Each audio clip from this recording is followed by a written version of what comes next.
Hello guys, welcome to chuunibyou-kun. In this video we will talk about The Ruler of Conspiracy, the 10th light novel volume in the Overlord series. But before we start, spoiler alert. Warning.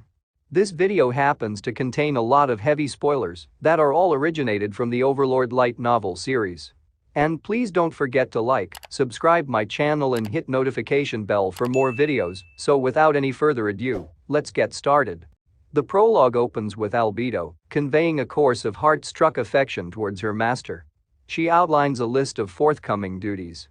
Training the elder Licks to manage the administration, a visit to the Riesti's kingdom, and the policies to confirm and implement.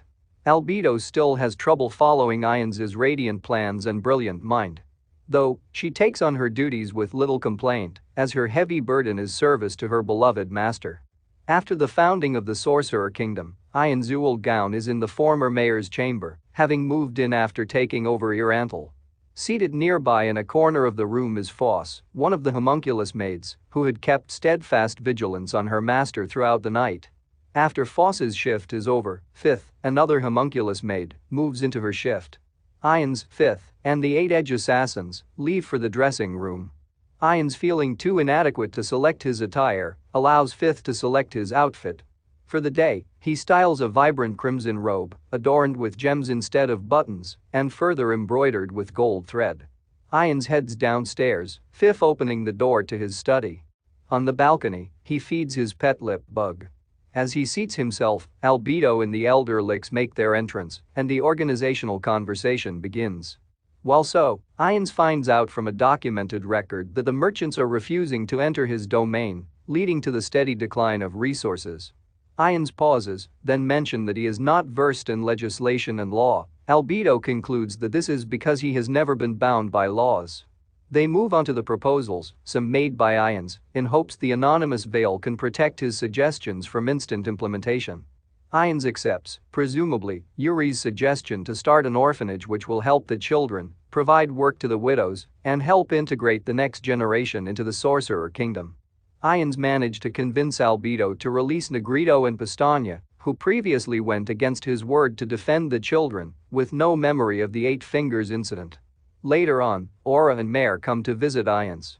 The forest resource depot is complete. Mare has been tasked with building an underground tomb on the outskirts of Irantal. The 3 elves that had been saved during the invasion of the large tomb were attempting to act as parental surrogates to Aura and Mare. Ain's hopes they can help with Aura's and Mare's development. Shaltier is assigned to gate-related teleportation duties and the security of Nazarick. Cocytus is currently in charge of the Lizardman village and its nearby lake, while Demiurge is assigned to a mission in the Robel Holy Kingdom. Both the 2 dark elves are picked up by Ain's, placed on each lap, and coddled in fatherly affection. Albedo voices her interest, but is shot down. Thereafter Albedo begins a baby-like display in retaliation, and Ain's allows her to sit on his lap. Ain's breathes in a familiar scent, but Aura stops him, telling him brashly that it is perverted before he can pinpoint why the perfume smelled familiar. On the other hand, Aura and Mare make a suggestion that boys should wear girl clothes and girls should wear boys' clothes, but the suggestion is turned down when Ain's convinces everyone in the room that Aura and Mare are dressed that way because of how their creator Chigama wanted them to be special. His explanation is accepted, and the idea retracted. Albedo asks Ain's for approval to visit the royal capital for a diplomatic meeting, and Ain's approves it while discussing letting Pandora's actor take over during her absence. Ain's visits Hamsuk, sleeping with his death knight. Wondering, Ain's asked Hamsuk if she knows about the Giant of the East and the Serpent of the West, but Hamsuk doesn't know them, and it's the first time she hears about them. After leaving Hamsuk and his death knight, Pandora's actor continues to act as Momin in Ain's place and resides in the guest house. After having a chat with Pandora's actor, Ain's finally acknowledges Pandora's actor as his own son and allows Pandora's actor to call him father. Ain's also told Pandora's actor to keep his special treatment a secret. When Ain's was about to leave, Pandora's actor asks his father on the concerned behalf of the citizens what Ain's intends to do with the nation. Since Ain's himself is unsure of that question, he decides to take a walk out on the streets in hopes he can form an idea. While waiting for his pantheon spells to be done, Ain's has a little chat with Fifth. He was told by Fifth that Albedo is forbidding the maids from entering her room, which made Ians curious and Ians orders Fifth to get the lip bug.